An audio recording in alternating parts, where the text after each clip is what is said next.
I have the pleasure to call on our keynote speaker tonight, Dr. Nkwocha, please. Put your hands together. Very well, sir.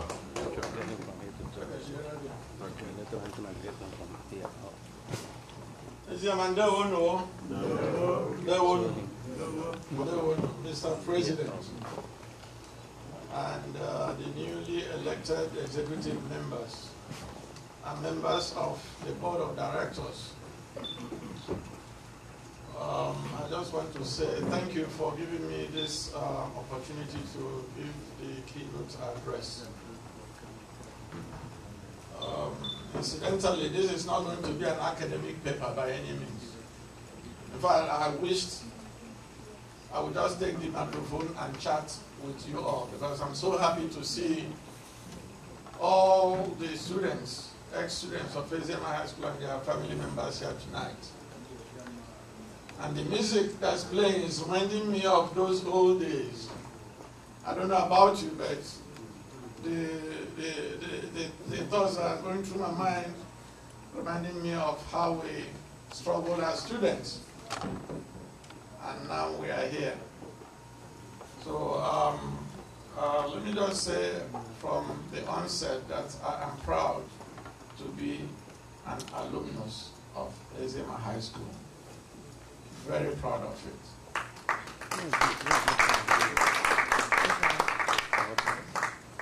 I'm also proud to be associated with what we are doing here today. I want to congratulate our president for being elected the president of this august body, and all the members of the executive and board members who were elected today. I am sure you are going to lead this association in the right direction. I already know your antecedents, and so I'm again proud of you, and I know you'll be an able leader. Please permit me to introduce my family. My wife is Queen Nkwocha. Can you stand up, please?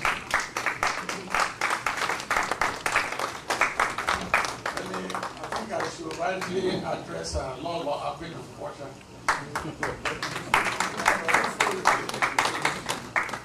Because of her contributions back home, we are honored with a chieftaincy title, and she is Ugochinyere India, one of Obike.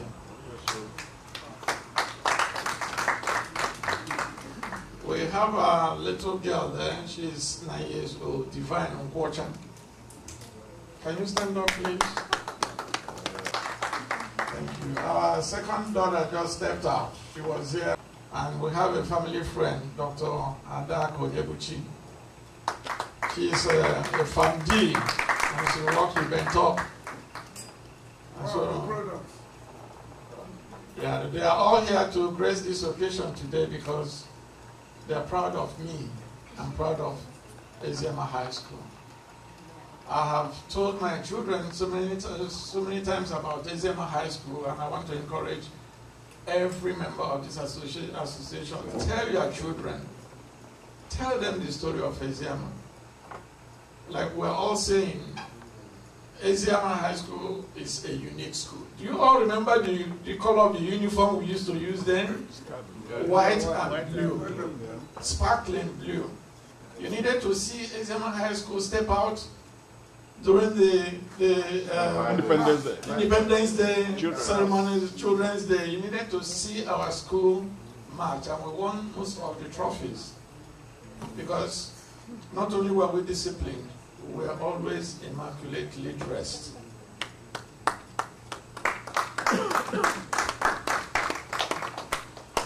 So tonight I'm going to talk about something.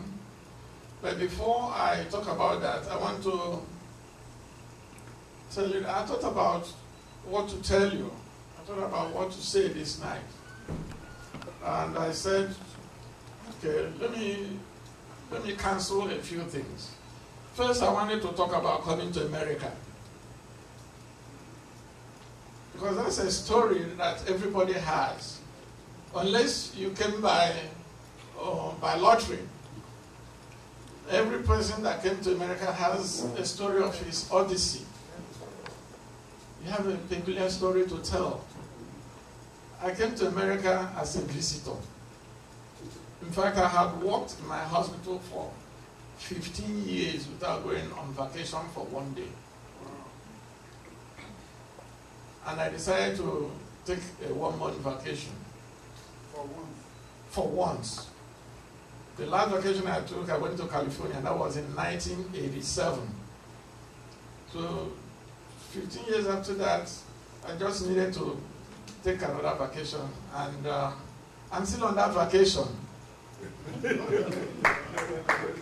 Because it turned out that while my patients were there waiting for me, patients I had done surgery on, handed them over to nurses, and came out to spend 30 days and run back. Lo and behold, my friends are next here. Many of them too from Eziama High School said, "Doc, are you here?" Everybody came. They had a party. And they said, "Now that you're here, better start fighting for your family." I said, "No, I got a whole lot out there doing." Eventually they convinced me. And I extended my holiday until my family came and joined me here. You won't believe it, I have six kids. There were 5 then, and my wife. They all got visas to come to America the same day. So we all came as visitors, and we've been struggling and pushing it and fighting it. Now we are all American citizens. So everybody, I'm sure you all have your stories to tell. So I'm not going to dwell on that. I thought about telling you about careers in different professions, but you all know about your careers, and you know where they pinch and where they're sweet. So I'm not going to talk about careers. I thought about talking about divorce. especially in the Nigerian community in the diaspora. The rate of divorce amongst Nigerians is now higher than the rate of divorce amongst whites. And that has been a source of concern to me. But I also thought about it and I said, no, today is not that day. Today is for us to think more like a family. I thought about talking to you about Ezema High School. I thought about it and I said, well, I don't think it should be appropriate for me to do now because I've not traveled to Nigeria in the last couple of years, so I don't know. I don't know what's going on there. You can see the pictures. Our friend and brother, Alex, has been showing us. See all the dilapidated buildings. I'm sure they are still as bad as the pictures show. But all I want to say about Ezema High School for now, like I said, I'm so proud because Ezema High School made me. Whatever I am today, or whatever I'll be tomorrow, the rudiments, the foundation came from Ezema High School. I said it briefly before, and that's why I'm going to give credit to who credit belongs to. I have never seen a gentleman like Godden Onwelezi.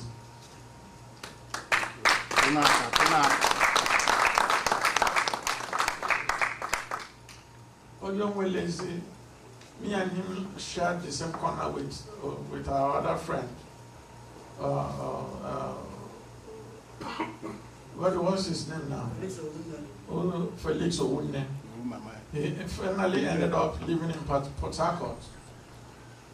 We shared the same small space, and we are sharing food, sharing everything, eating and struggling and burning the two ends of the candle until we all passed out, and then we went our different ways.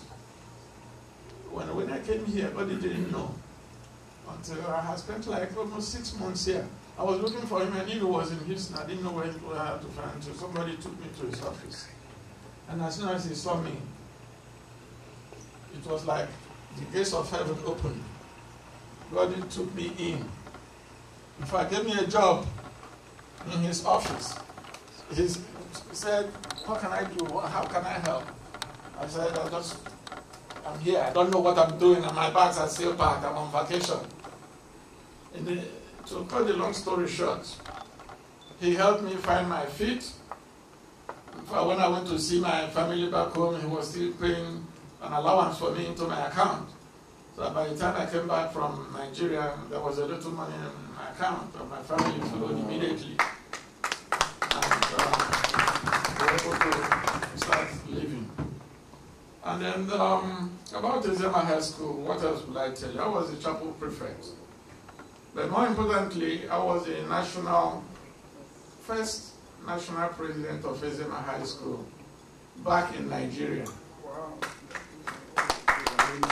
The Alumni Association, when it was really, really formed, not the different attempts that were made and that failed and flopped by the wayside.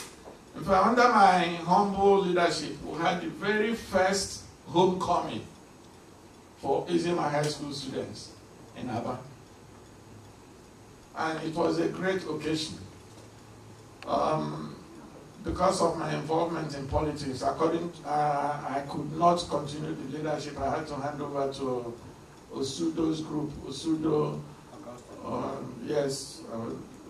Ofokansi. I handed over to them and then moved on. And so that was a period. This was 1989, 90, and 91. And so once I handed over to them, they continued, and I was based in Owerri.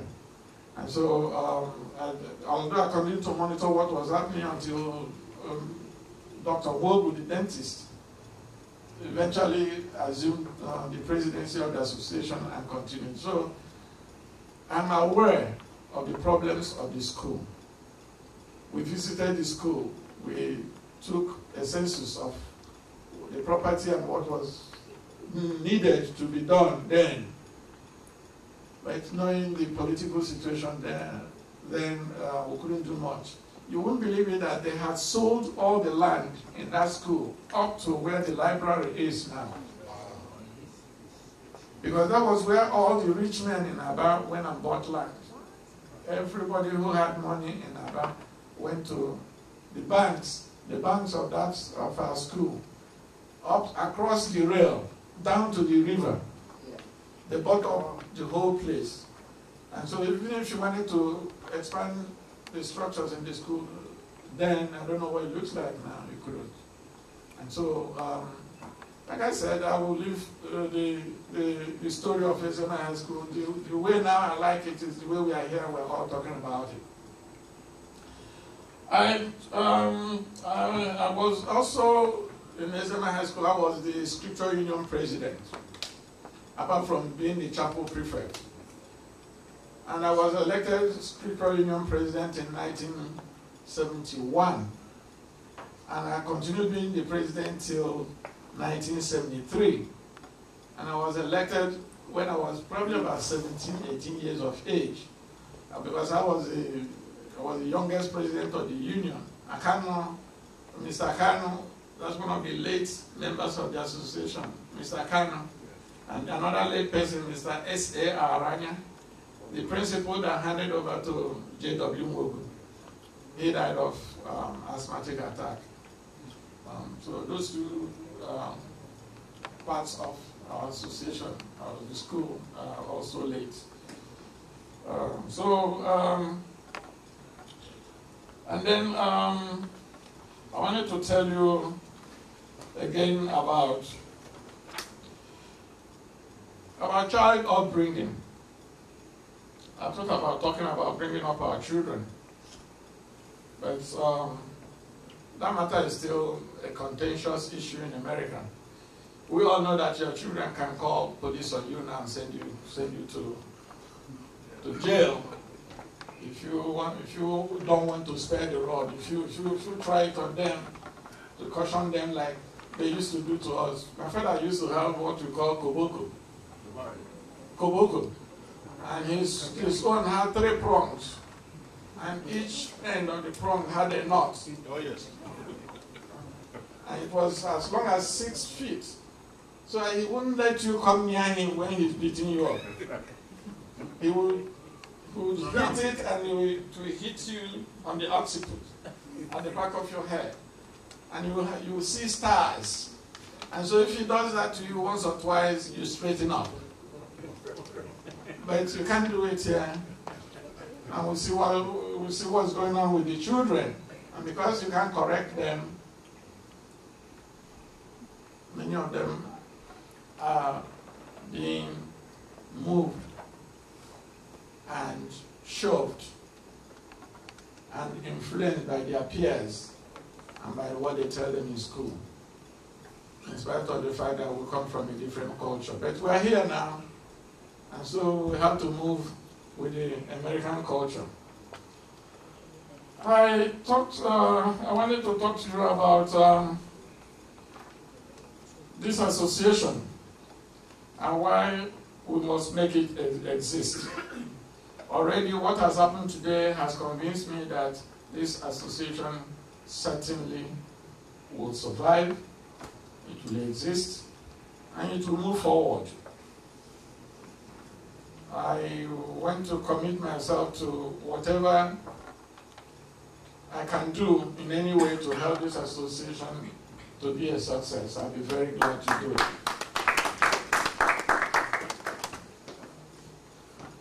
Finally, I thought about talking to you about Nigeria and what's going on in Nigeria. But we all know that if we talk about that in the next 48 hours, we haven't finished.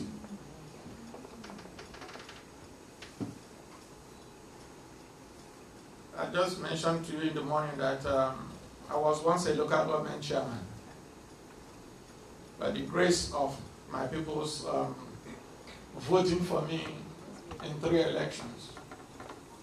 My wife used to be the first lady of the local government. So I'm aware of what's going on, the politics that's going on and is continuing to go on in Nigeria.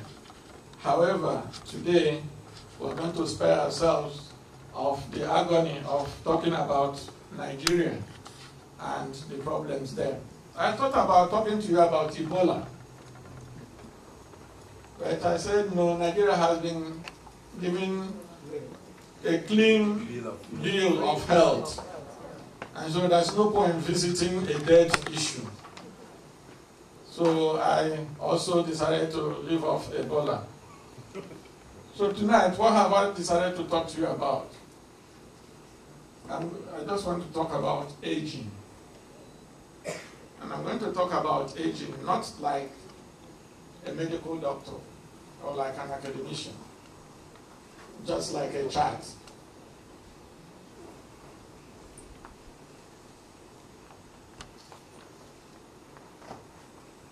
You can see some of us talked about when we graduated in 1973.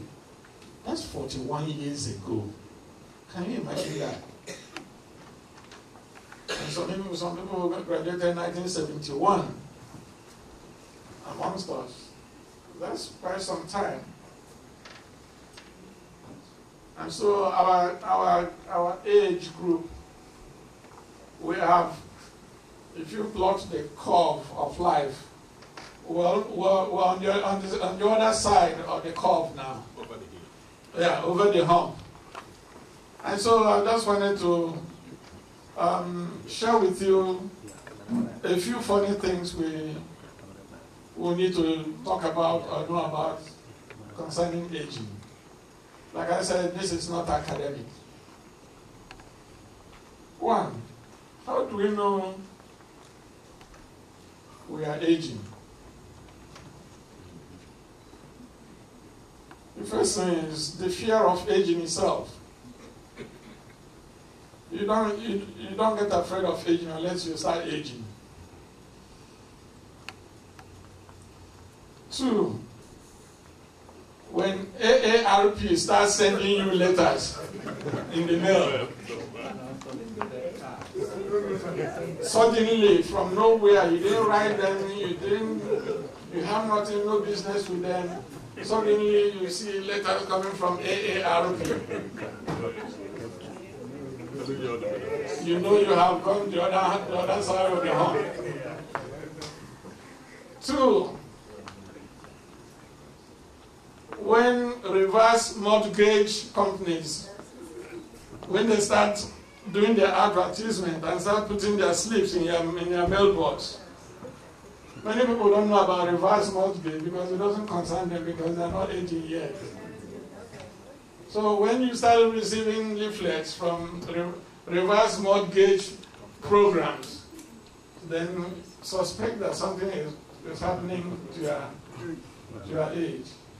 So the definition of aging simply is the process of growing old. Okay, so that's what the simple definition I'll give to it. The other way to know it's coming is when you are reading and then 3 now looks like 8. And then 5 looks like 6. And 7 looks like 1. Then you begin to suspect that something is going on somewhere in your eyes.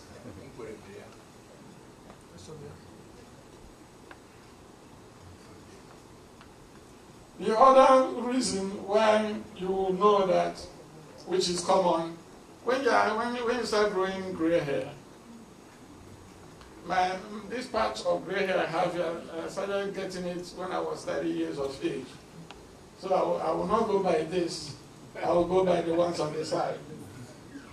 So when we start getting gray, that's obvious. That tells the world that, hey, you're graying. It's coming. And of course, wrinkles. Those are skin changes that come with age. There's nothing we can do about it. The women can fight it and take care of it. But the men, there's no point in trying. Just accept it. Yes, and just gracefully accept it. And then when suddenly the small kid calls you grandpa or grandma. My grandson, the first time he called me, I looked behind. I wanted to see whether he was calling some other person. That was when it dawned on me that it's me he was calling grandpa. And for a while, I was in denial. That's the other way to know when you're in denial of your age or of the aging process. When the little ones call you grandpa, and you kind of, oh, has it really come down to that?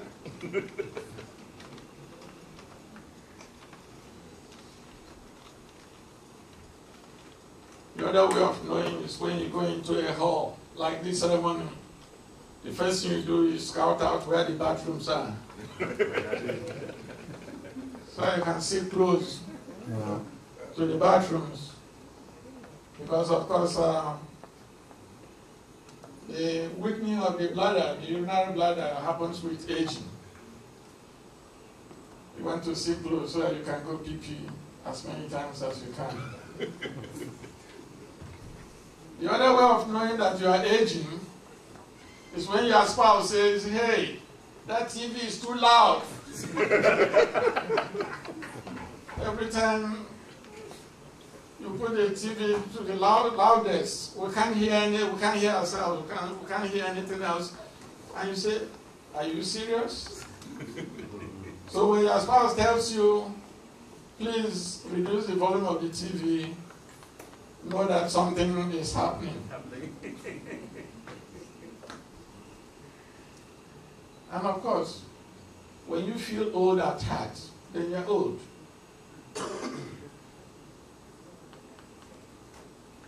But if you feel young at heart, no matter your age, you're young.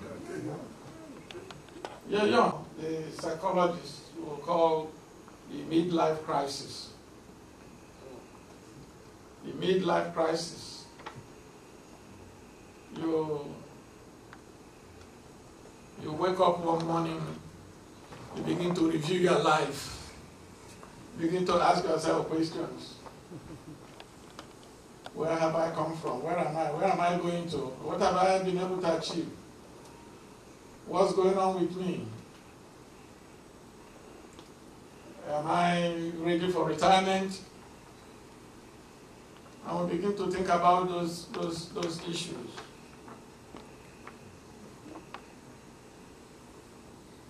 Having reviewed those symptoms and things to look out for in aging, how do we manage aging? How can we manage aging? One, you can simply just deny it. That it's not happening to you, even though it's still there. That's one way of doing it, and you just go ahead and you feel young in your heart. Two, we should remember to start making friends with doctors. When you on the other side of the hump, get as many doctor friends as you can. So that if you need help, you know who to go to. Then maintain a wellness program.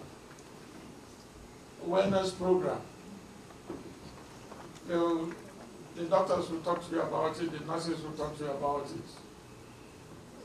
Let's make sure we remain active. Do your exercises. Many of us do sedentary jobs. We sit in the car. From the car, we go to the office. We sit for 8 hours. Then we go back into the car. We sit. And when we get to our house, we are sitting on the couch watching TV till 1 a.m. It's time to get up and get active. We want all Eziama High School students to be healthy. If you are healthy, that will be a plus to your family. If you are healthy, that will be a plus to Ezema High School Association, those students association. We want you to be healthy. There are other ways of taking care of your health. I will advise we eat right. We eat right. It's not a question of don't eat this, don't eat that. Just learn to eat right. And learning to eat right means that you may have to talk to, if you have a primary physician, you may have to talk to them. If you have nurses that take care of you, you may have to talk to them. And then, of course, let us knock out the habits. Let us knock out the habits. The habits are a killer. If those who are practicing in this country in any capacity in the health sector, you will see that what causes problems in old age, when people have COPD, when people have diabetes, when people have hypertension, all these chronic diseases, is what they did when they were young.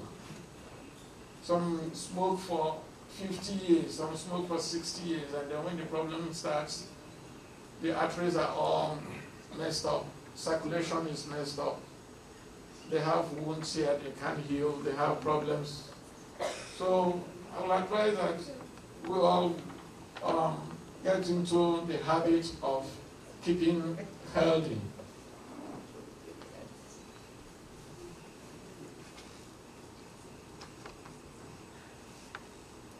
Of course, finally, one way of managing aging is being spiritual.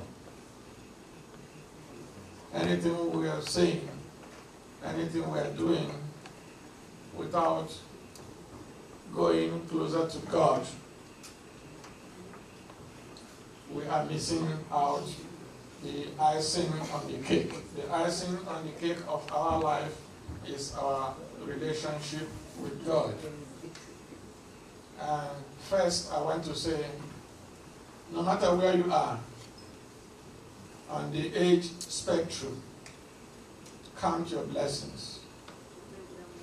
Members of Ezema High School Alumni Association, I want to ask you tonight, each and every one of you, count your blessings. Hasn't the Lord been good? Count your blessings. I will tell you, I am blessed. I have 6 children. The first son is in the Navy. And in being in the Navy, the American Navy, being in the American Navy, he is also a college student.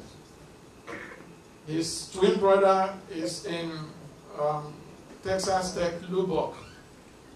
He is reading petroleum engineering and petroleum commerce.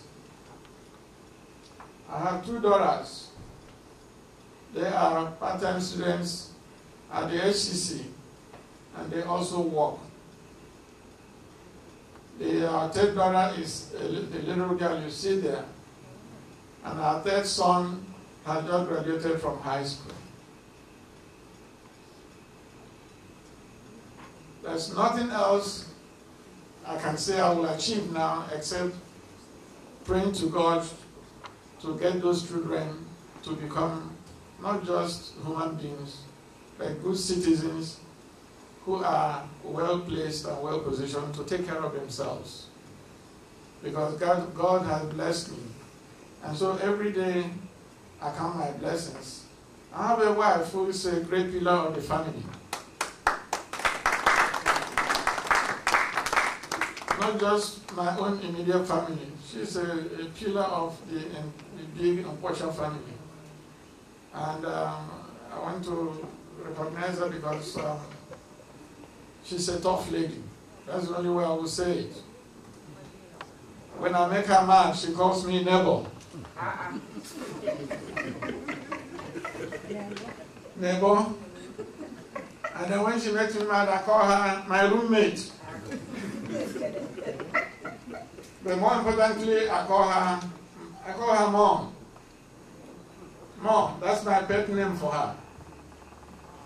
And I told her why I call you mom is because one, I lost my mother when I was young. I was only 7 or 8 when I lost my mom. So essentially, I didn't know what it meant receiving love from my mother. And secondly, I said, since I've married you now, I no girlfriend. No girlfriend. So you are now my girlfriend, you are now my mother. And then thirdly, the only sister I had died with my mom because I was in a motor vehicle accident.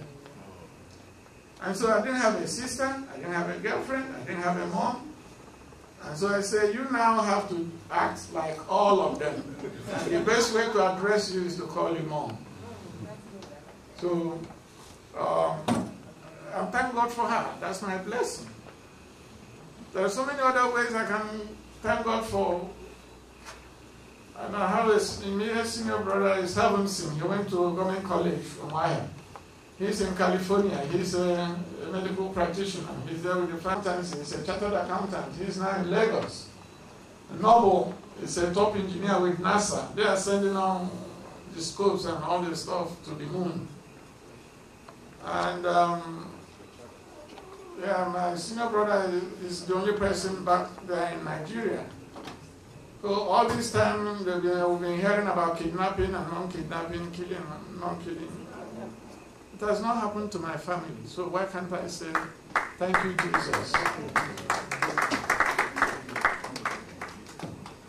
There are many other ways we can give glory to God. Many other ways we can thank God and count our blessings. Yeah, just say give thanks and glory to God. Pay your tithes. Especially if you have backlog of tithes. Pay them. Whatever church you go to, it's a source of blessing, source of material and spiritual blessing. Then of course serve God. And volunteer in the church. Volunteer in any organization I want to volunteer. As we age, I'm disengaged from a whole lot of youthful activities, working 24 hours a day, 16 hours every day. It's time to think about giving back to God. So let's volunteer and serve. And of course, serve in Eziama High School Alumni Association. Give your time, give your resources, give your energy.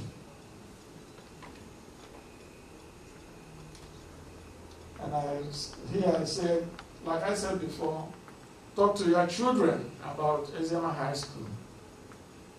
Tell them your experience at Eziama High School, so that they will grow with it.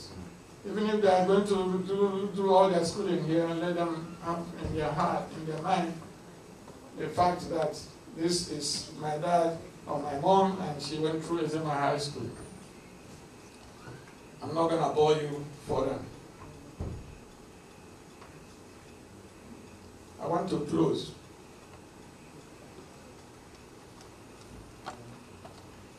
And in closing, I want to say, fellow alumni, I don't know if I have made any sense. I was simply detailed a few days ago to give this keynote address. Because it was only I think 3 or 4 days ago, God called me and said, you got to do it. And like I told you before, God is somebody, God always is somebody. When He says to you, you got to do this. If he says it to me, I will do it. Unless it's something impossible. So when He called me and said I have to do this address, I thought about it. I said, give me 24 hours to think about it. Before 24 hours, I called Him and said I will do it. I hope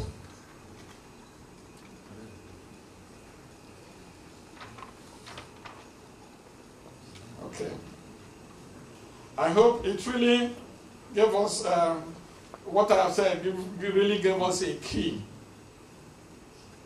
Or have I just spoken like a substitute teacher? Thank you very much, and God bless you. Thank you, sir. Thank you so very much for those words of wisdom. We thank you, thank you, thank you. The party has just begun. We will begin to dance, and at 7 o'clock we'll eat breakfast here or IHOP, your choice. Then we'll go to church from here. I give a pen the floor. DJ Commander, give us a good dancing. Let's shake our bones and all of the above for the, you know, the average age of the people in this hall. Yeah. Okay.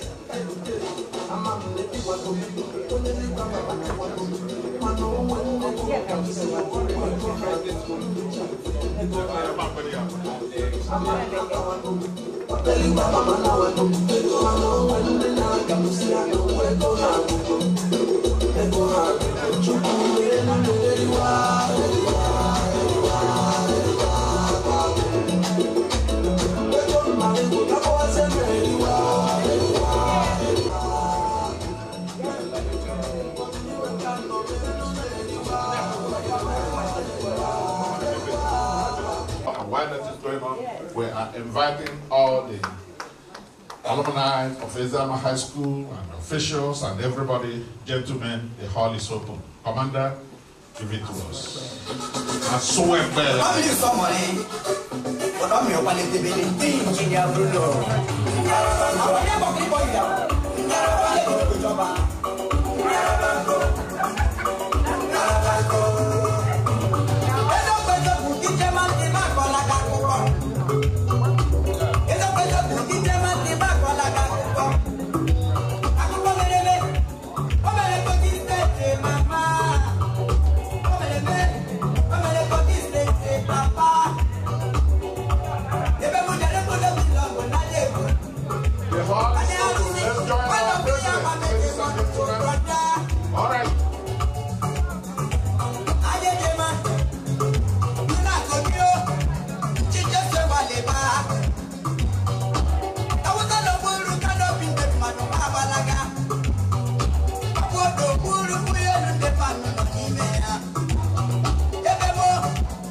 Autonomous family. Yakuma, Ebeko Yama Bejemono, Ebeko Fupa, Yakuma, Oyi Wizard, Ebeka, Tokotri, Yakuma, Amuri, Chime, Ewelike, Yakuma, Pabo Yara, USA, Mamma, Gadi,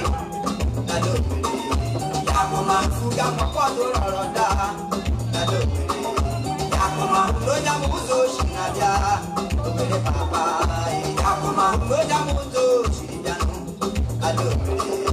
Yakuma, Adoke Pupana Shabara Guru, Adoke Pupana Shabara Guru, Adoke Pupana Shabara Guru, Abara Kuma, Adoke Pupana Shabara Guru, Adoke Pupana Shabara Guru, Adoke Pupana Shabara Guru, Abara Kuma, Kawai Walima, Oyetidono, Yama, Kawai Walima.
Come get some, I'm on the run. Enemies come, fire run. Do a damn message. Come on, say.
cause you know they empty.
So I be holding my destiny, yeah. As if you say I don't go, some people they go below, yeah. I continue to struggle, to double my hustle, yeah.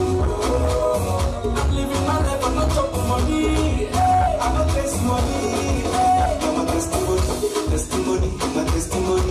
I don't jump, I don't testimony, I don't testimony, my testimony. I don't jump, I don't testimony, I don't testimony. Je m'appelle Job Money. It's good to be saving no renegades. Cause you know it's here. Life is a delicate. So make una see me as evidence. Oh my God, now my confidence. His blessings are endless. So as if you say I don't go. Some people they go below. I continue to struggle to double my hustle. As if you say I don't go. Some people they go below. I continue to struggle to double my hustle. Now I'm giving my testimony.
personally, personally, I go deal with you personally, personally, personally, I go deal with you.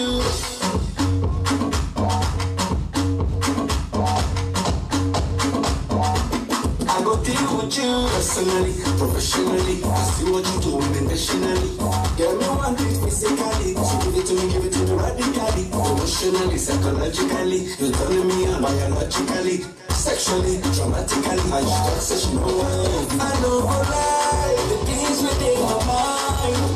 When I see you dancing, girl, you got me high. And if you wanna try, we can go day tonight. Cause I'm in the mood, as long as you're feeling it, I will deal with you. Personally, personally, I will deal with you.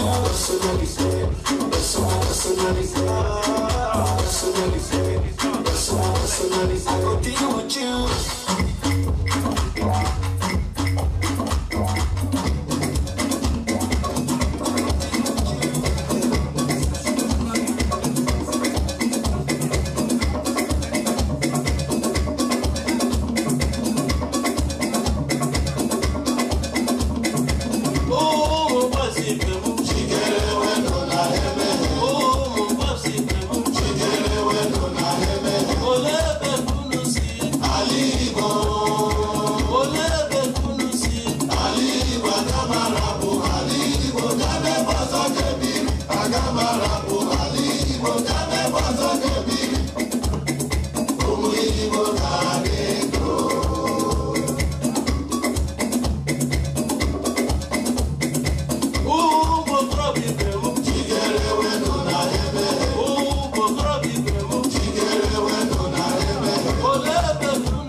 mana ọ bụzi onye agbaziri onwe